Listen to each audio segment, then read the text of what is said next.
अस्सलाम वालेकुम viewer, welcome to my back channel. आज हम डिस्कस करेंगे एनसेड टेबलेट के बारे में कि एनसेड टेबलेट हम कौन सी बीमारी में इस्तेमाल कर सकते हैं और इसके कंट्राइंडिकेशन क्या है, कौन सी हालत में हम एनसेड का इस्तेमाल नहीं कर सकते। ये सब कुछ जाने इसी वीडियो में।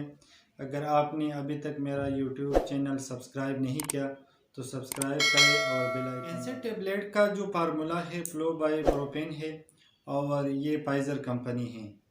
अब बात करेंगे कि एनसेड टेबलेट हम कौन कौन सी बीमारी में इस्तेमाल कर सकते हैं।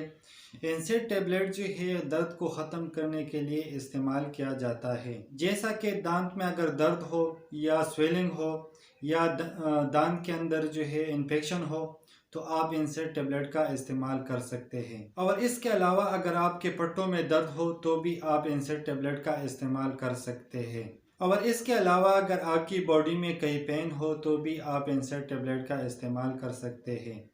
ये non steroidal anti inflammatory drugs है। और इसके अलावा ये गर्दन में दर्द हो या खिंचाव हो तो भी आप एनसेड टेबलेट का इस्तेमाल कर सकते हैं।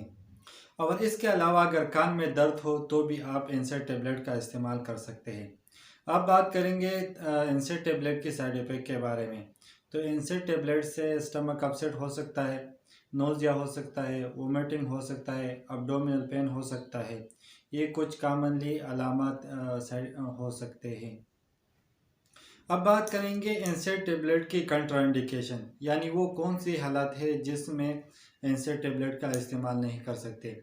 ऐसे मरीज़ जिनको एनसेड खाने से कोई एलर्जी हो तो ऐसे मरीज़ एनसेड टेबलेट का इस्तेमाल ना करें।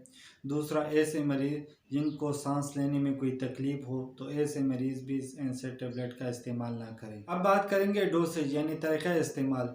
1 या 2 tablet according to condition, according to infection और अकॉर्डिंग टू पेन तो आप इस्तेमाल कर सकते हैं। बेहतर ये कि आप डॉक्टर से मशवरा करके इस्तेमाल करें।